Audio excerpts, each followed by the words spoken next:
Assalamualaikum warahmatullahi wabarakatuh. Salam. Buya, saya ingin bertanya. Sekarang pemerintah menerapkan undang-undang tentang batas suara azan yang diperbolehkan, dan masyarakat boleh melaporkan suara azan yang mengganggu.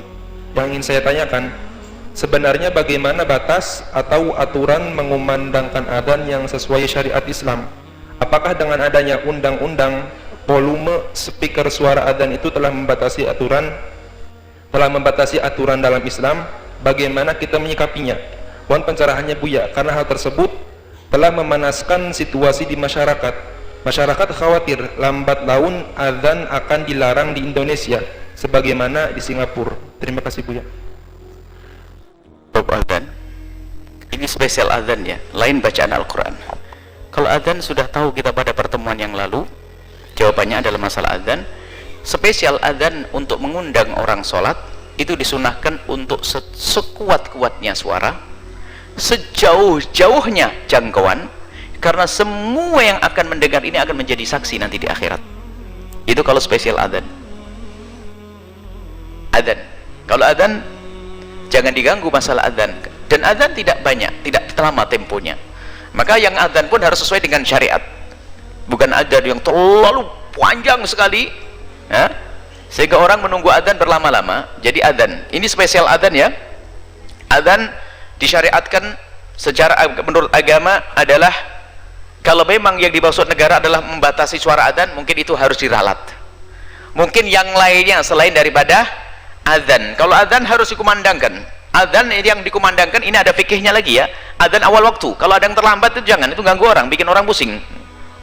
Salat asar, adzan asar jam 5, orang pada bingung, ini sudah maghrib atau masih asar? Ini biasanya ini pulang dari sawah langsung megang mikul, Allahu Akbar, problem. Adzan awal waktu dikumandangkan ya Allah. Karena apa? Adzan itu akan ditunggu oleh orang, ada yang pengen melakukan sholat lalu mau pergi atau apa. Adzan awal waktu. Baik, tapi kalau selain daripada adzan, itu memang ulama juga membahas masalah ini. Apakah ceramah, apakah bacaan Al-Quran? Bacaan Al-Quran itu pun ada aturannya, khususnya madhab Imam Malik. Dari kalangan Malikiyah, Imam Malik itu sangat menghormati masjid. Jangan masjid digunakan untuk gaduh, keramaian. Sayyidina Umar bin Khattab ini sebuah contoh saja, ini sebagai pertimbangan supaya kita tidak serta-merta sebuah keputusan lalu kita anggap sebuah kejelekan. Jadi gini, kalau bacaan Al-Quran ataupun pengajian semacam ini bisa saja dikeluarkan dari masjid jika memang dibutuhkan. Kalau jamaahnya ya, dibutuhkan, artinya orang di kiri kanan masjid memang rindu untuk mendengarnya, atau luas seperti ini, jamaah banyak semacam ini, hendaknya dikeluarkan. Al-Quran termasuk dalamnya adalah ceramah-ceramah. Kalau ternyata tidak dibutuhkan, itu pernah suatu ketika Sayyidina Umar bin Khattab mendengar orang membaca terlalu keras, lalu setelah selesai dipanggil dua orang ini, dari mana kamu? Dia berbicara, saya dari negeri yang jauh, bukan dari kampung. Sampai Sayyidina Umar mengatakan, kalau seandainya kamu tuh orang kampung ini, kamu akan aku pukul. Karena apa? Suaramu yang terlalu keras mengganggu yang lainnya. Nah, ini adalah ada isyarat bahwasanya membatasi suara-suara di mikrofon ini tentunya, ingat semuanya harus jujur di sini. Tentunya ada tujuan untuk menenteramkan, untuk kerapian, bukan kebencian dengan Islam. Awas, hati-hati. Kalau adzan nggak boleh ditawar, adzan harus tinggi suaranya, adzan harus kemana-mana. Tapi untuk suara-suara yang lainnya, kadang ada sebuah rumah, ada masjid itu yang ada rumahnya berdempet-dempetan, di rumah di kota gitu. Kalau suaranya terus hampir berapa berjam-jam suaranya terus, itu sampai mungkin anak kecil mau tidur susah, orang sakit mau tidur juga susah. Alangkah indahnya kalau semuanya, kalau mau dikeluarkan tentunya dengan suara yang tidak sampai mengganggu. Intinya kita perlu belajar adab dalam hal ini, bukan serta-merta mentang-mentang agama, mentang-mentang Al-Quran tapi disuarakan keras ganggu orang tidur. Kan haram membaca Al-Quran mengganggu orang tidur seperti itu. Jadi untuk bacaan Al-Quran harus dilihat. Kalau memang rumahnya berdekatan tapi rumahnya jauh, berjauhan, kita mengeluarkan suara dan mereka tidak terganggu, makna terganggu memang secara zahir. Kalau secara zahir terganggu itu suaranya juga terlalu. Misalnya suatu ketika ada seorang mengadu kepada kami dan serius, dia punya rumah itu pas rumahnya kecil, sudah sepuh orangnya, kebetulan beliau adalah, mohon maaf, dalam keadaan buta. Rupanya mic-nya masjid pas di rumahnya, kalau azan tuh jadi kaget dia. Nah, ini ya terganggu dia. Kalau mendengar azan pun terganggu. Itu tidak bisa jadi ukuran karena azan. Baik, kembali kepada masalah Al-Quran, masalah yang lainnya termasuk ceramah dan sebagainya.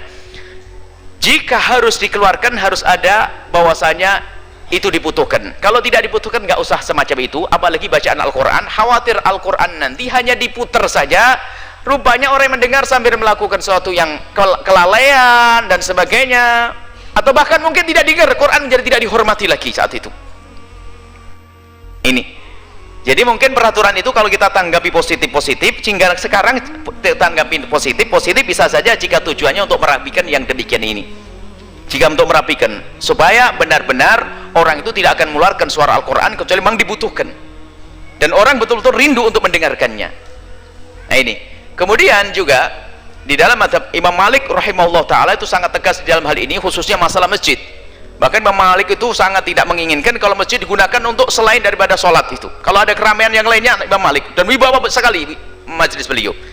Baik, kalau kita menanggapi masalah semacam itu mungkin tenang saja supaya kita tidak menjadi sebab perselisihan. Terserah siapa yang merencanakan undang-undang tersebut, yuk kita memang atata di masyarakat kita, di kampung kita. Kalaupun kita harus mengadakan suara keluar ini, tolonglah dipertimbangkan juga jika memang diinginkan oleh orang-orang tersebut. Satu, kalau memang kemudian ini satu sisi diinginkan dan tidak mengganggu, mungkin ada orang yang sakit, ada orang yang anak kecil mau tidur nggak bisa dan sebagainya, nggak bisa dipaksa. Anak kecil nggak bisa, orang tua bisa, ada iman, ada ngerti, wah ini Al-Quran, tapi anak kecil nggak paham, kaget, nggak bisa tidur, ibunya yang susah nanti.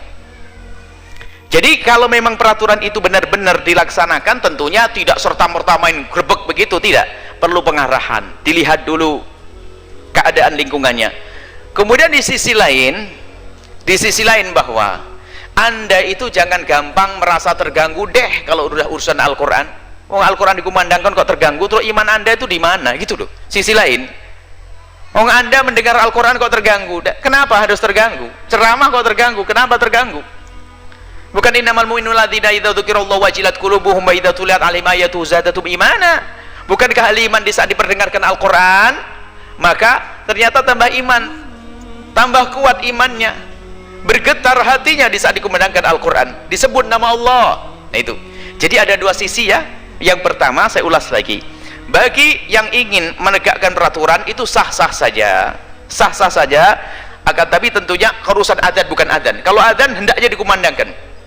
Kemudian setelah itu bacaan Al-Quran ini harus dilihat kemaslahatannya. Sebab di dalam Islam itu la dharar wala dhirar, tidak boleh kita melakukan sesuatu yang mengganggu orang lain. Bayangkan satu kampung kecil musolanya 6, Qurannya wah, Anda bisa dengar apa kira-kira? Quran musolanya 6, gede-gedean, baca Quran semuanya ayatnya beda-beda, Anda dengar yang mana kira-kira? Jadi saya menanggapi itu adalah positif kalau memang betul-betul niatnya untuk merapikan itu. Dan semoga bukan niat untuk memangkas Islam, jangan sampai niat mangkas Islam. Insya Allah niatnya positif. Kalau niat positif kita sambut, perlu rapikan. Karena ada, mohon maaf, ada kampung sangat Islami, kita pernah masuk juga kampung Islami, adzan itu bersaut-sautan ya kan, lobar adzan masih oke lah, adzan orang hafal semua adzan. Tapi giliran Al-Quran baca di fasal apa sih ini? Belum lagi waktu kita bersolat berjamaah, Allahu Akbar, kita dengar suara mikrofon sebelahnya juga dengar suaranya. Ini baca Wadduha, mungkin Allahu Akbar di sebelahnya dia ruku. Nah, ini jadi pertimbang itu sebenarnya benar, dan ulama dulu seperti Imam Malik rahimahullah taala, Ibnu Abdul Bar dari mazhab Malikiyah khususnya merapikan betul masalah-masalah semacam itu. Jadi mohonlah hal-hal semacam itu tidak serta-merta kita tanggapi positif, hanya kita wanti-wanti, hei siapapun yang buat undang-undang, jangan sekali-kali membuat undang-undang atas dasar kebencian pada Islam, Anda akan hancur.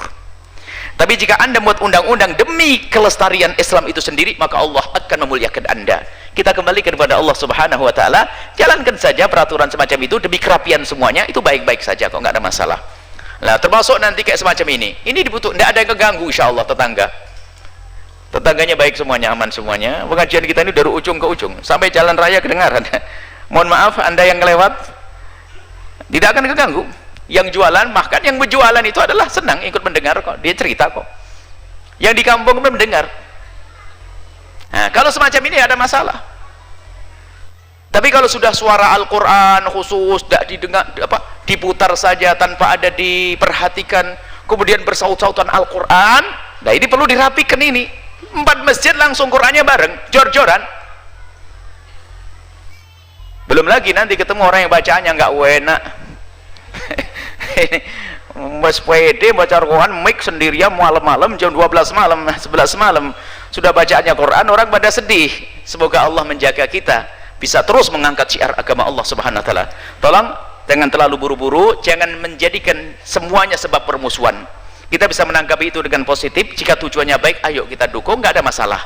Yang penting ingat, jangan sampai kami ingatkan kepada pemerintah dan yang lainnya, jangan sampai membuat undang-undang terbetik di dalam hati untuk memangkas syiar agama Islam. Kalau ada orang yang ingin memangkas dan meredamkan api, meredamkan nur Allah, nur agama, maka dia sendiri akan direndahkan oleh Allah Subhanahu wa taala, dan tidak lama itu semuanya.